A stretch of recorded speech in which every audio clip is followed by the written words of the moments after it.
What if everything you were taught about financial stability, economic progress, and the security of modern banking was not just incomplete, but intentionally crafted to hide a repeating pattern that has been unfolding for more than 2,000 years? What if the same seven-phase cycle that once destabilized ancient empires is quietly shaping your life, your savings, and the entire global system right now? This question is uncomfortable, but it is the only place where real understanding begins. When you look closely at history, you start to notice something disturbing. Every major collapse, every currency failure, every sudden crisis follows the same invisible script, written long before any modern institution existed. And if this script is so ancient, why does it still dominate the foundations of the world economy? Because the forces that shaped those early manipulations never disappeared. They evolved, they adapted, they merged into systems that appear stable, sophisticated, and trustworthy, but that operate using the same psychological triggers, the same monetary illusions, and the same gradual steps of extraction and control. The cycle always starts quietly, almost innocently, with the promise of convenience, security, and prosperity. And it always ends the same way, with the public realizing too late that the rules were changing long before anyone noticed. The financial world wants you to believe that progress is linear, that crises are anomalies, and that collapses happen only when governments make mistakes. But history reveals the opposite. Crises are not accidents. They are milestones inside a cycle that has repeated itself from ancient money changers to the rise of medieval banks, from imperial treasuries to modern central banking. What you are about to see is not a theory. It is the backbone of economic history. Before we continue, let me know if you have ever felt that something in the financial system just does not add up, or that the narrative you hear is too polished to be real. Your comment helps shape this discussion. And if this opening already sparked a new perspective, make sure you hit the like button and check if you are subscribed to the channel, because understanding this content is crucial to seeing the bigger picture. What comes next might challenge much of what you believe about how the world really works, and this is only the beginning as we move deeper into the hidden layers behind this cycle. When you peel back the first layers of this long historical cycle, you find an origin story that is far less primitive than most people imagine. The early money changers were not simple market figures handling coins in dusty marketplaces. They were the architects of a new kind of influence, one that operated quietly beneath the political structures of their time. Their power came not from armies or territory, but from something far more potent: the control of trust. People depended on them to convert currencies, store wealth, and manage transactions in an era where rulers frequently debased their own coins. The public believed these early financial actors were neutral intermediaries, yet they were already mastering the psychological foundations of manipulation. The pattern begins here, in the subtle space between service and opportunity. The money changers discovered that when people are confused by monetary systems, they become dependent. And dependence creates leverage. It allowed these early operators to expand their role from simple exchangers to custodians of value. They learned to benefit from volatility, to profit from uncertainty, and to turn instability into a private advantage. This was the seed of the seven-phase cycle, long before anyone had the language to describe it. As societies grew more complex, these practices evolved into early forms of credit, lending, and storage contracts. Every advancement was presented as a benefit to the community, a solution to a problem that people barely understood. But underneath the surface, the incentives were shifting. Rulers began to see financial intermediaries as useful tools. Religious institutions realized they could expand influence through the management of assets. And the money changers themselves recognized that controlling the flow of value meant controlling the foundations of everyday life. What makes this beginning so important is the illusion it established. People came to believe that the custodians of money acted in their best interests, unaware that these figures were perfecting strategies that would eventually shape entire civilizations. They experimented with subtle forms of extraction by charging fees, introducing spreads, and manipulating availability. These techniques seem harmless in isolation, but they formed the blueprint for future financial power structures. When you trace the origins of modern crises back to their historical roots, you find the same core dynamic repeating itself. A small group gains exclusive control over information, interpretation, and access, while the broader population remains unaware of the quiet shift taking place. The early money changers did not just manage currency. They created the psychological framework that allowed the next phases of the cycle to flourish, setting the stage for the moment when manipulation became an institution rather than an individual practice. As the influence of early money handlers expanded, rulers and emerging elites began to recognize something they had never truly possessed: a mechanism capable of shaping the behavior of entire populations without force, warfare, or decrees. Monetary control offered what political power alone could not achieve. It granted the ability to adjust the public's perception of value, stability, and prosperity with subtle interventions rather than visible commands. This is where the cycle gained momentum, because once those in authority discovered the strategic potential behind financial manipulation, the relationship between governments and monetary actors shifted from transactional to symbiotic. At first, the collaboration seemed practical. Leaders relied on financial intermediaries to fund armies, secure trade routes, and stabilize economies. But behind the scenes, a mutual dependency was forming. Rulers needed liquidity and discretion. Financial elites needed legal protection and legitimacy. Together, they discovered a pattern. By influencing the supply of currency, adjusting purity, or altering accounting practices, they could engineer artificial growth, delay political crises, or silence public unrest. These changes were presented as reforms, modernization, or economic solutions, but each step quietly transferred more leverage away from the people and toward centralized power structures. The most revealing part of this transformation was how naturally the public accepted it. People assumed that monetary decisions were complicated, and therefore should be left to specialists.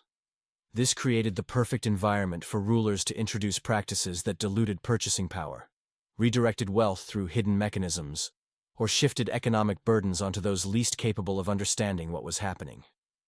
Every empire that embraced these techniques experienced short-term stability, followed by long-term fragility, because the foundation of the system was no longer real productivity, but manufactured confidence.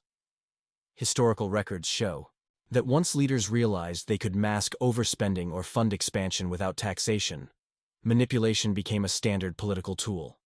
Debt, once a private transaction, evolved into a national weapon. Currency debasement, once an emergency measure, became routine policy. These practices were justified as necessary responses to external threats, social needs, or economic pressures. But the true motivation was maintaining power and postponing the consequences of mismanagement. This convergence of political ambition and financial expertise created the phase of the cycle where deception becomes systemic rather than incidental. The public experiences temporary relief, markets show artificial strength, and institutions appear competent. Yet beneath these appearances, the architecture of the economy is being rewired around incentives that reward distortion rather than transparency. Once this alignment takes root, the system begins moving inevitably toward the next stage, where manipulation no longer hides in shadows but starts becoming an integral part of the institutional order itself.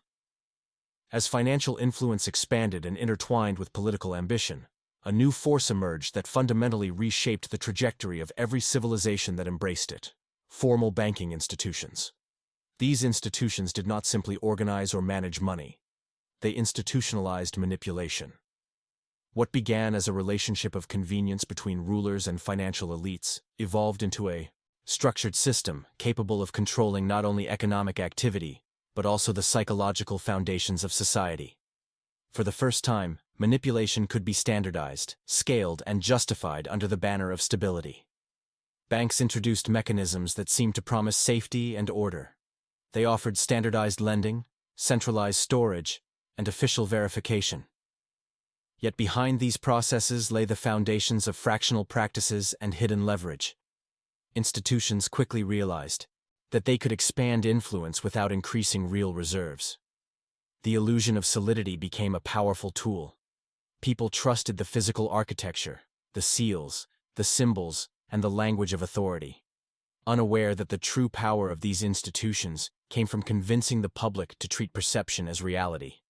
This was the moment when the seven-phase cycle entered a new dimension. No longer dependent on individual money handlers or opportunistic rulers, financial manipulation became embedded in official structures that could expand beyond regional boundaries.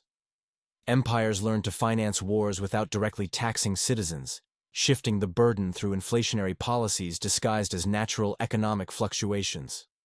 Lending transformed from a service into a strategic weapon, enabling expansion, colonization, and social engineering. Whenever a government faced resistance, institutions stood ready to provide liquidity, masking instability just long enough for leaders to regain control. What made institutions so effective was their ability to present every maneuver as a necessity. Interest rates were adjusted to stimulate growth, currency purity was altered to protect reserves, and large-scale lending was justified as national development. The public rarely questioned these explanations because the institutions themselves had been designed to appear neutral, scientific, and trustworthy. But inside boardrooms and royal courts, decisions were guided by priorities that rarely aligned with public well-being. With institutionalization came the normalization of risk. Banks learned that they could expand credit, create artificial demand, and inflate asset values, all while shielding themselves from accountability. When consequences emerged, they were absorbed by the population, who rarely understood why their savings lost value, or why prices surged despite promises of stability. This disconnection between causes and effects is a defining feature of the cycle. It ensures that the system can continue its progression toward deeper phases without public awareness. Every major financial structure that dominates the world today can trace its roots to this pivotal shift. The transformation from private manipulation to institutional dominance is what allowed the cycle to accelerate, setting the stage for a world where crises are no longer disruptions, but predictable milestones. And yet, as this system expanded, societies found themselves increasingly dependent on the very institutions that gradually weakened their economic foundations, pushing the cycle toward its inevitable escalation. Before we move further, share your thoughts in the comments. Have you ever felt that institutions present one narrative to the public while operating under a very different set of motivations behind closed doors? As institutional structures matured, the next transformation in the cycle emerged almost imperceptibly: the rise of financial sophistication. This phase did not begin with dramatic announcements or sudden reforms. It grew quietly, through the creation of instruments so complex that only a fraction of society could understand them. What began as simple storage and lending expanded into credit webs, derivative ideas, early forms of securitization, and accounting innovations designed to obscure more than they revealed.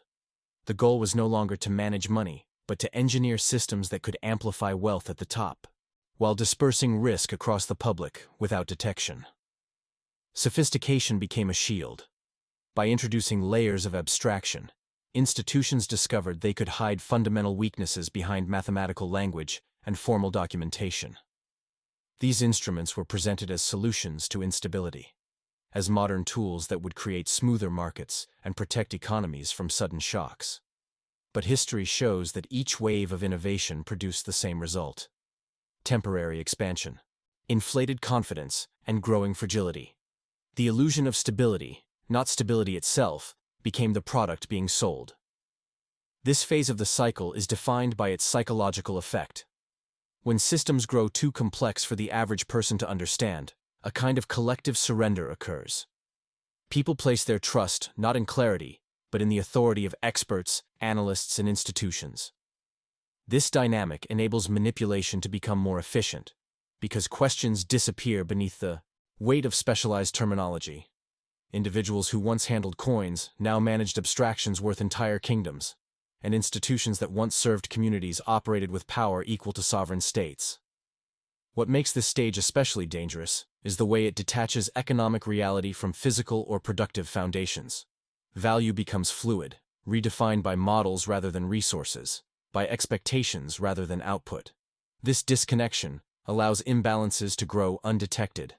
Empires, throughout history, embraced these innovations believing they had finally outsmarted risk, that they had created a perpetual engine of controlled prosperity.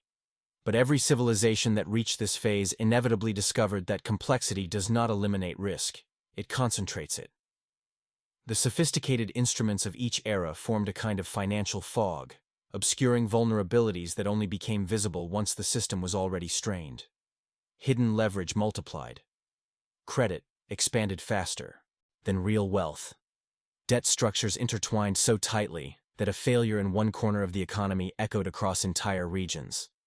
These patterns appear in ancient lending systems, medieval credit webs, the credit expansions of colonial empires, and the engineered markets of the modern world. The tragedy of this phase is not only the instability it creates, but the confidence it inspires. Each generation believes that its innovations are more advanced, its tools more precise, its systems more resilient. Yet the cycle does not change. The complexity simply makes the next collapse harder to predict and more devastating when it arrives. And as this sophistication deepens, the system prepares to transition into the psychological turning point of the cycle, the moment when numbers can no longer hide the underlying erosion taking place beneath the surface. As financial systems became increasingly abstract and complex, a subtle psychological shift began to take place, one that appears in every civilization that approaches the breaking point of the cycle. When the foundations of the economy weaken, when debt expands beyond logic, and when the real productive base can no longer support the illusions created by financial engineering, societies rarely confront the danger head-on. Instead, they enter a collective state of denial. It is not an accidental reaction, but a predictable stage, one that emerges whenever a system grows dependent on narratives rather than realities. This denial manifests in several ways. Governments insist that temporary disruptions are signs of strength, not warnings. Institutions present declining indicators as evidence of resilience. Experts create increasingly creative explanations to justify imbalances that would have been unthinkable in earlier phases. And the public, already overwhelmed by the complexity introduced in the sophistication stage, accepts these reassurances because the alternative would require facing a truth that threatens their sense of stability.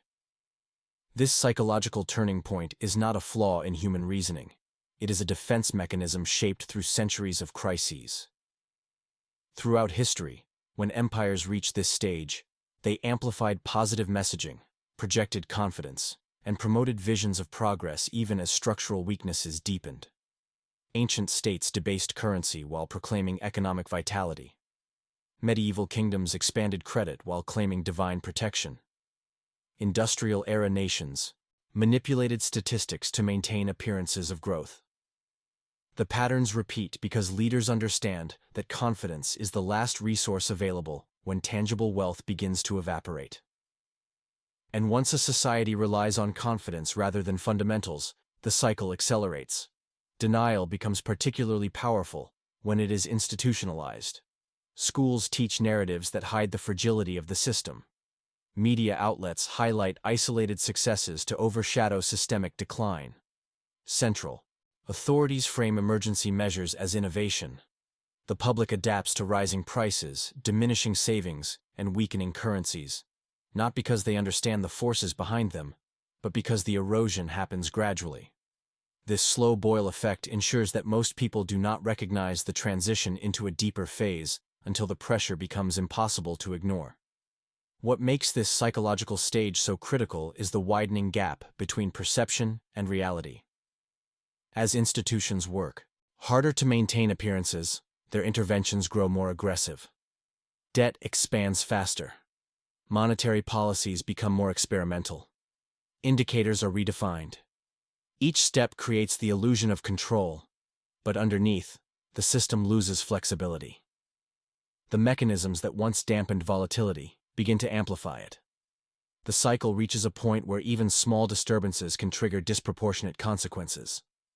This moment is recognizable across civilizations.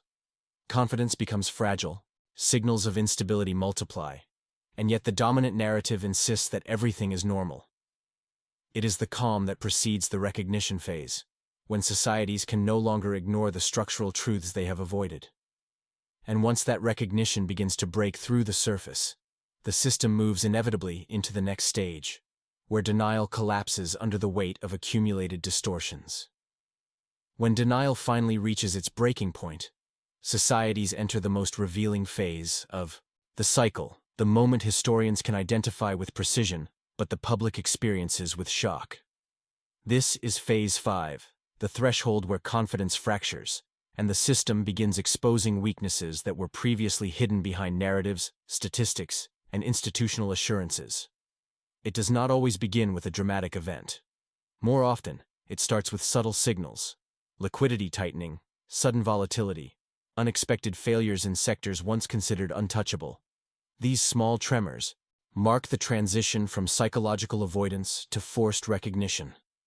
What defines this phase is not just the emergence of financial cracks, but the speed with which they spread. Systems that appeared stable suddenly behave as if gravity has shifted. Debt instruments lose reliability. Asset prices swing wildly.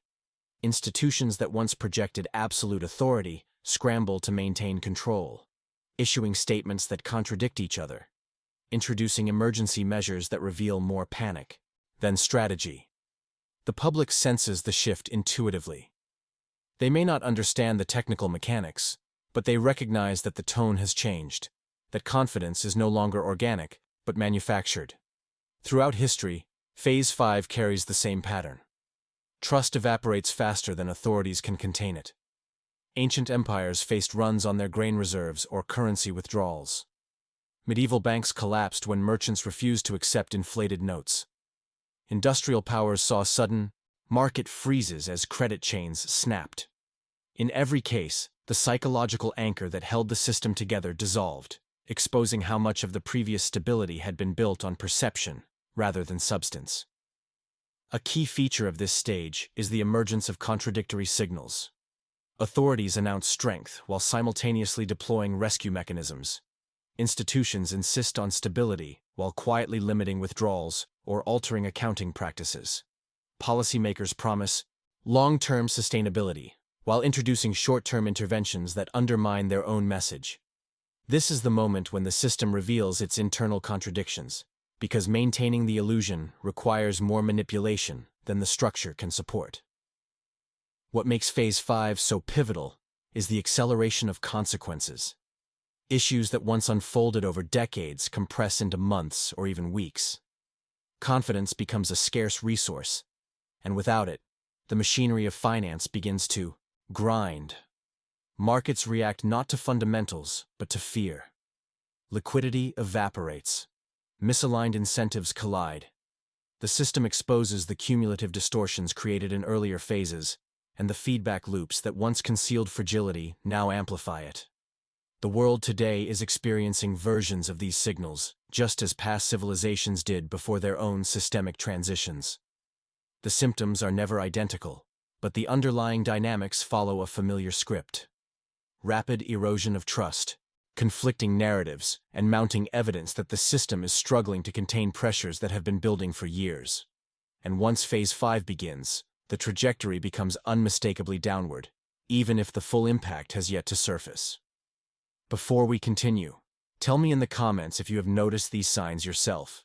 Do you feel that trust in institutions is weakening? Or that the financial world today seems more fragile than it appears on the surface? As Phase 5 unfolds and the cracks become visible, a striking realization emerges for anyone who studies economic history. None of this is new. The shock people feel, the disbelief, the confusion about how institutions could lose control so quickly. These reactions are identical across centuries. Civilizations always believe their era is different, more advanced, more protected by technology or policy sophistication. Yet every major power that reached this point followed an eerily similar sequence of events, repeating the same fiscal distortions, the same monetary experiments, and the same overconfidence that precedes structural decline. When you compare empires separated by centuries, the parallels become impossible to ignore. The Roman Empire expanded its money supply while insisting its silver content was intact. The Song dynasty introduced early paper currency, praising its efficiency even as its value deteriorated. European powers during the Age of Exploration inflated credit systems that far exceeded real wealth, convinced that colonial expansion would cover deficits indefinitely. Industrial-age nations engineered complex financial networks that promised stability through innovation, only to discover that complexity magnified fragility instead of reducing it. In each case, the narrative of exceptionalism blinded societies to the fact that they were reenacting the same pattern. What repeats most consistently is the belief that new tools can override old dynamics. Leaders convince themselves that improved administration, evolving markets, or new forms of capital allocation fundamentally change the rules. But the underlying human behaviors, ambition, denial, short-term incentives, distrust, remain constant. The instruments of manipulation evolve, but the incentives driving them do not. And whenever a system relies too heavily on credit, perception, and engineered stability, the cycle advances to the same outcome. This repetition is not accidental. It is rooted in the structure of centralized financial power. Once value becomes detached from tangible production and relies instead on abstract promises, the system must grow faster than the real economy to sustain itself.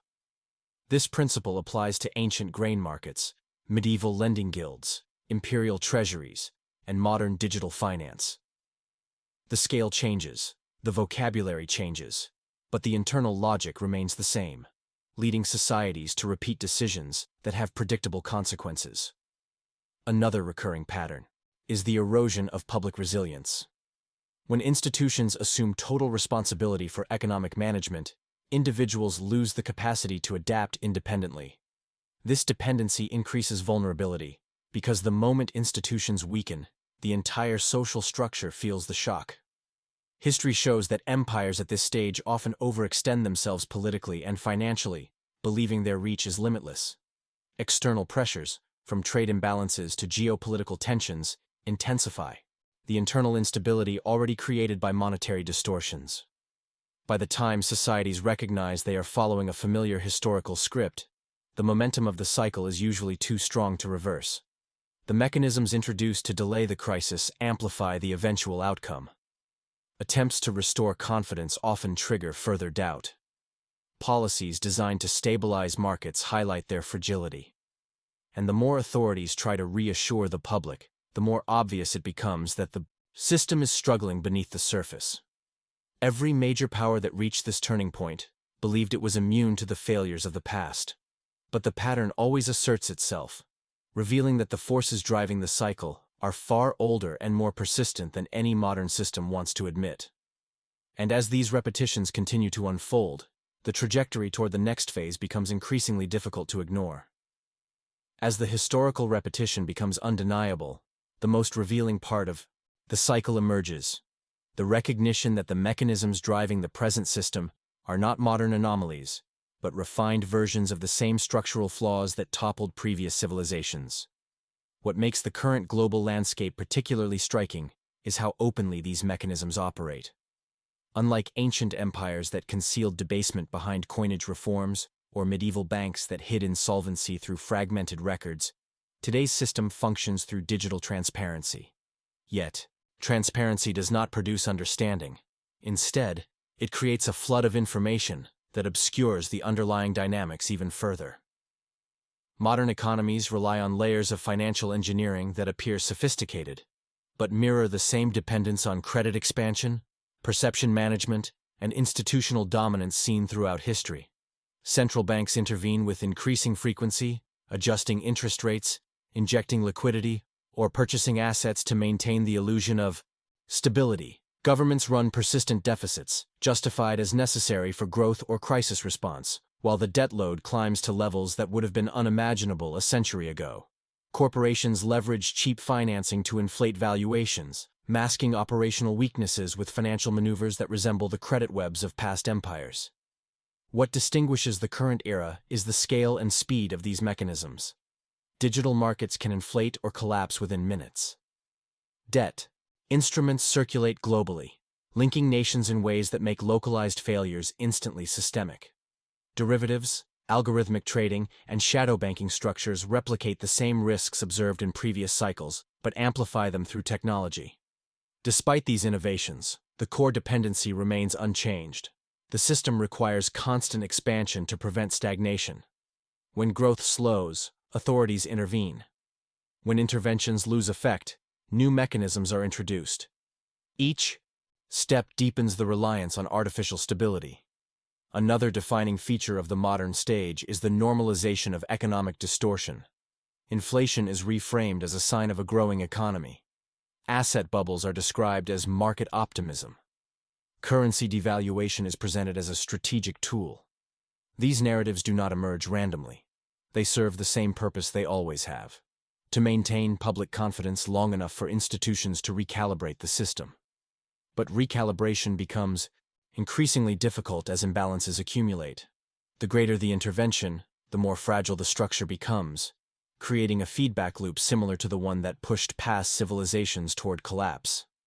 Despite technological progress, global connectivity, and advanced modeling, the fundamental vulnerabilities mirror historical precedents.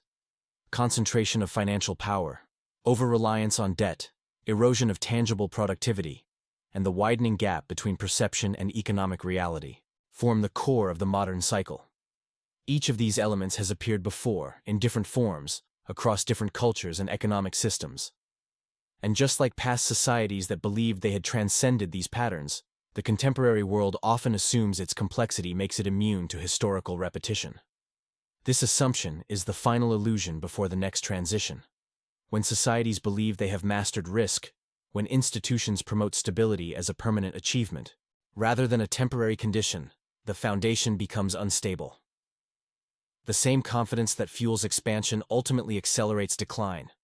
And as the global system mirrors the late stages of previous cycles, the next phase moves into view, where recognition turns into unavoidable confrontation with the structural consequences that have been building for decades. As the system advances deeper into the final stages of the cycle, the signs become too visible to ignore.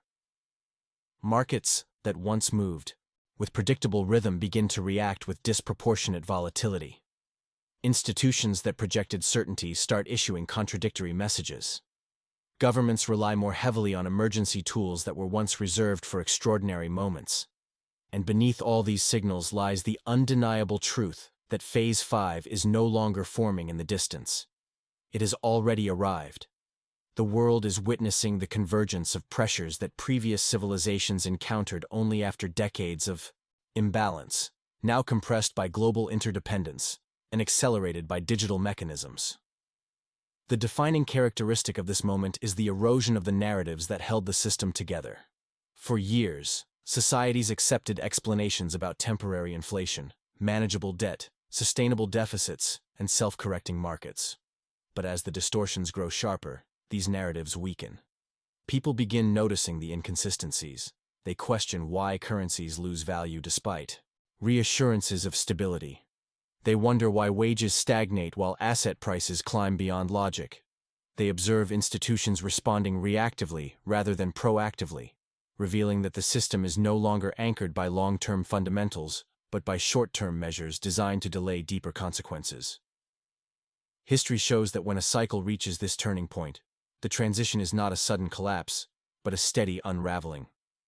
The structure remains standing, but its internal coherence fades.